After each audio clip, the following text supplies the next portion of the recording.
subscribe, stay up to date. Episodes drop every other Monday. It's the Matt, watch that. It's the Matt, watch that. It's the Matt, watch that podcast.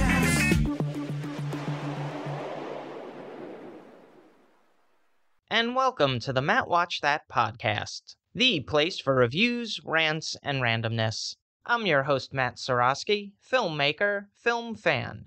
Each episode, I'm going to watch a movie or TV pilot that I probably should have seen but never got around to. It could be a recent favorite, critic's choice, or cult classic. To join in on the conversation, follow me on Twitter, Instagram, and Facebook, at Matt Seroski. You can subscribe to my YouTube page where I'll post videos and clips from the show. If you have any opinions on what I've discussed, or suggestions as to what I should see next, use the hashtag MattWatchThat on social. Before we start, on this episode, we're going to be celebrating National Hispanic Heritage Month and focus on movies, television, and music that feature artists of Spain, Mexico, the Caribbean, and Central and South American descent. According to the HispanicHeritageMonth.gov website, the day of September 15th is significant because it's the anniversary of independence for Latin American countries Costa Rica, El Salvador, Guatemala, Honduras, and Nicaragua. In addition, Mexico and Chile celebrate their Independence Days on September 16th and September 18th, respectively. But first, and switching gears, I do have a little rant. On the last Matt Forgot That podcast, and if you aren't listening, please subscribe now. It's available on most services and a great compliment to this podcast. But I was talking about the prices of streaming services, and I made the bold declaration that I don't think they'll ever get to the point where they'll be $30, $40, $50 a month. Even though for the amount of content that they put out, it would still be worth the price, especially if you had to go out and buy on Blu-ray all the movies and TV series available on those platforms. It would still cost less than what it costs per month to watch it on HBO Max or Peacock, etc. But a couple days later, I was reading an article that ESPN announced that they were considering forming a standalone streaming app, which would be different than ESPN Plus. And the monthly rate is in the range of $20 to $35. If they got 12 million subscribers at $35 per month, that would equal what they're currently making from the cable operators. And people in America love their sports. I wouldn't be surprised if 12 million people shelled out $35 to watch the games. So it only took about 3-4 days to prove me wrong. On to the main attraction. Each review will end with a ranking out of 5 stars. 1 star is skip it, 2 stars watch at your own risk, 3 stars standard fare, 4 stars worth checking out, and 5 stars must see. Now, if I give a title 5 stars, it doesn't mean I'm comparing it to Casablanca, Jaws, or Seinfeld. I rank titles based on other movies or TV series in that genre and at that time period. On this episode of the podcast, I'll be reviewing Hellboy from 2004. It was directed by Guillermo del Toro, who helmed Mimic, Pan's Labyrinth, Pacific Rim, and has won 3 Academy Awards for Best Achievement in Directing and Motion Picture of the Year for The Shape of Water, and Best Animated Feature Film for Pinocchio. The screenplay was co-written by the director, alongside Peter Briggs, who scribed Thunderbirds Are Go. It was based on the comic book series created by Mike Mignola. It stars Ron Perlman as the titular character. He was born in Washington Heights, New York, whose mom was a municipal worker and his father was a jazz drummer and television repairman. His dad encouraged him to pursue acting after seeing him in a performance of Guys and Dolls. He graduated with a master's degree in theater arts from the University of Minnesota.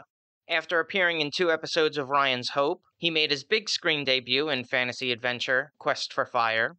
He returned to the airwaves on one-off episodes of The Fall Guy, Miami Vice, and One Life to Live, before being cast as Vincent in Beauty and the Beast, co-starring with The Terminator's Linda Hamilton. In 1989, he won a Primetime Emmy Award for Outstanding Lead Actor in a Drama Series. After 3 seasons, 55 episodes, Perlman appeared in Sleepwalkers, The Adventures of Huck Finn, and Romeo is Bleeding. He would also lend his voice to animated shows The Legend of Prince Valiant, Batman the Animated Series, Bonkers, and Animaniacs. With almost 300 acting credits to his name, he is the definition of a working actor. Other career highlights include Looney Tunes Back in Action, Alien Resurrection, Tangled, Drive, Pacific Rim, and Fantastic Beasts and Where to Find Them. This is something to look out for, or listen out for. If the voice of Abe Sapien sounds familiar, it was dubbed by David Hyde Pierce, Niles Crane from Frasier. But you won't see his name in the credits as he refused out of respect for Doug Jones, who played the character. So let's jump into it. In 1944, the Germans have a base off the coast of Scotland where for the past 5 years, they've been researching and constructing a portal under the supervision of Karl Ruprecht Kronen, Hitler's top assassin and head of the Thule Occult Society.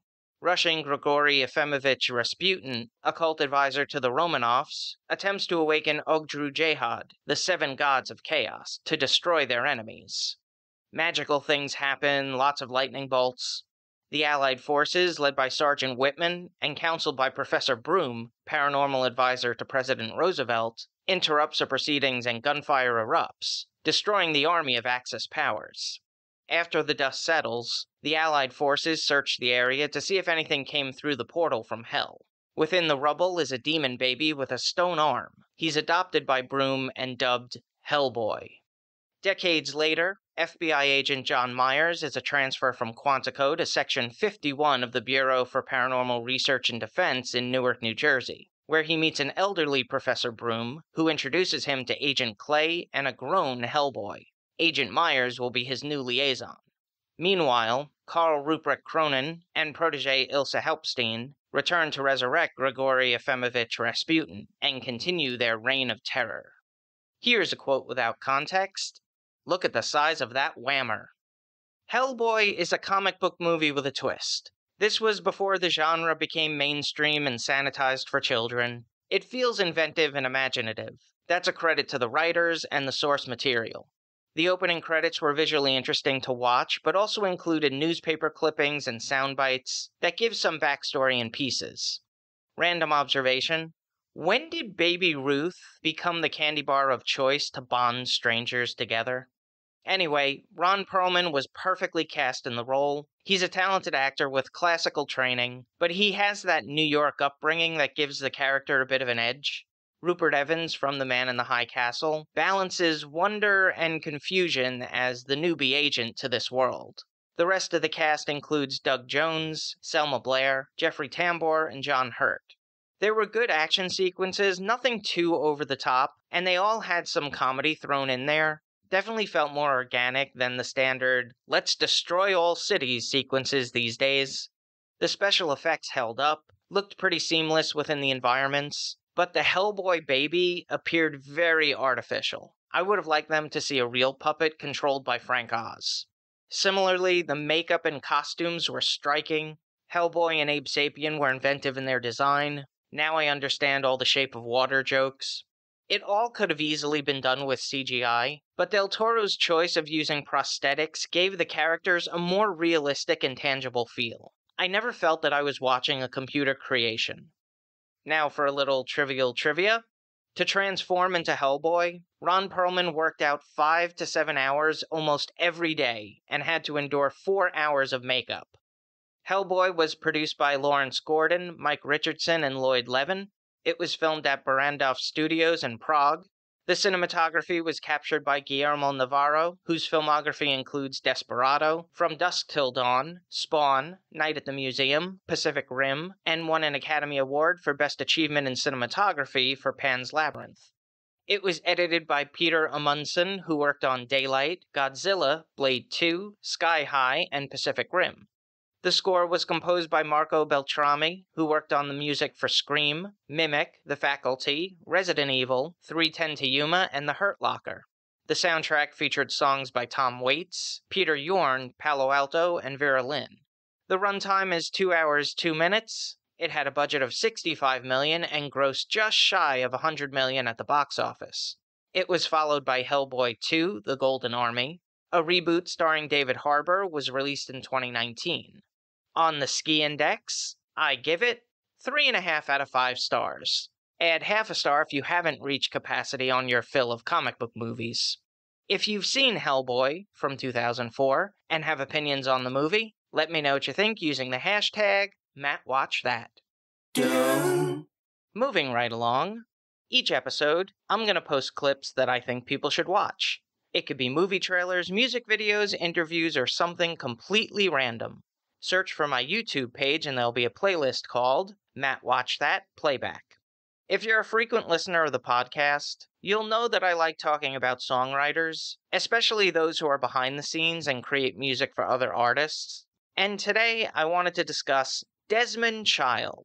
He's a Grammy-winning and Emmy-nominated songwriter and producer of some memorable hits by artists like Aerosmith, Cher, Kiss, Bon Jovi, Alice Cooper, and Ricky Martin. He was born in Gainesville, Florida, and was taught piano by his mother.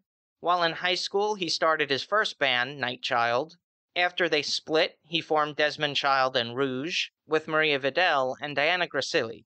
They were signed to Capitol Records in 1978 and released 2 albums. The single Our Love Is Insane reached number 51 on the Billboard Hot 100, and another song, Last of an Ancient Breed, appeared on the Warriors soundtrack.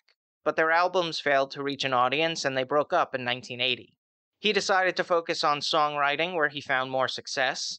A few years earlier, he co-wrote I Was Made for Loving You with Paul Stanley and Vinnie Poncia, which became a top 10 hit for Kiss. He was introduced to Bon Jovi and co-wrote 4 songs on their Slippery When Wet album, including You Give Love a Bad Name and Living on a Prayer. Both would reach number 1 on the Billboard Hot 100. He would contribute songs on most of their studio albums throughout their career.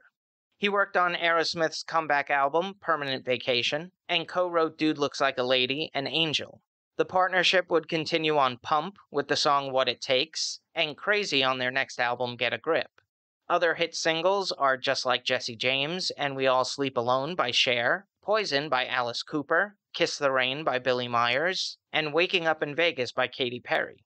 Desmond Child's credits include more than 80 Billboard Top 40 singles. He was inducted into the Songwriters Hall of Fame in 2008. He co-founded the Latin Songwriters Hall of Fame in 2013. I've selected a couple of my favorite tracks. First is I Hate Myself for Loving You by Joan Jett and the Blackhearts, co-written with Joan Jett.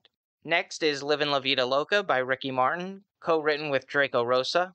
How Can We Be Lovers by Michael Bolton, co-written with Michael Bolton and Diane Warren, another person featured in my songwriter spotlight.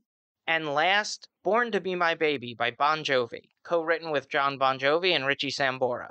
Yes, I could have selected Living on a Prayer or You Give Love a Bad Name, but this is actually one of my favorite songs by Bon Jovi. They're all available in the Matt Watch That Playback playlist on YouTube. Check it out. Now it's time for the recommendation. Yes, that's the word recommendation with Matt in the middle. I'm going to end each podcast with my own recommendation of a movie or TV series. Today I'm talking about Devious Maids. Created by Mark Cherry, who worked on The Golden Girls. Its spin-off The Golden Palace, The 5 Mrs. Buchanans and Desperate Housewives. It's based on the Mexican series Ellas son la alegría del hogar. It's executive produced by Eva Longoria. It tells the story of Marisol Suarez, an English professor who goes undercover as a maid for an affluent family in Beverly Hills to clear her son's name. He's been accused of murdering fellow houseworker Flora Hernandez, and to prove his innocence, she must investigate the associates and neighbors by befriending them. This includes undocumented immigrant from Mexico, Rosie Falta, who works for the Westmore family, aspiring singer Carmen Luna, and Zoila Diaz, the protective mother of Valentina. It stars Anna Ortiz of Ugly Betty fame, Dania Ramirez from Heroes and Once Upon a Time, Rosalind Sanchez, known for Without a Trace, and Judy Reyes of Scrubs and Claws. It also features Eddie Ganem, Rebecca Wysocki, Tom Irwin, Grant Show, and All My Children alum Susan Lucci. The concept feels like a spiritual successor to Desperate Housewives, which isn't surprising since both were created by Mark Cherry. Similarly, it carries the themes of secrets and lies. Each season has its own mystery story arc. It did get some flack upon its debut for the stereotypical roles that the main characters play, but each woman is ambitious, entertaining, and their relationships drive the series. It's easy to root for them because of how engaging they are, so a lot of that criticism went by the wayside once the show debuted. However, the rich families do fall into cliches of being vapid, one-dimensional, and only caring about material possessions. It might be true, but it's a little over the top with some of the actors. But hell, I don't know, rich people. They may actually be this way. I haven't gotten through the entire series, but since it did get canceled, be prepared for unanswered questions, which is a shame because it's been an enjoyable watch so far. Devious Maids was on for 4 seasons, 49 episodes from 2013 to 2016. That's all for this edition of Matt Watch That. Thanks for listening to me babble. You can follow me on Twitter, Instagram, and Facebook at Matt Seroski. You can subscribe to my YouTube page where I'll post videos and clips from the show. If you have any opinions on what I've discussed, or suggestions as to what movie or TV pilot I should see, use the hashtag MattWatchThat on social. Head over to mattseroski.com for the latest news and updates, and come back next time for the reviews, rants, and randomness.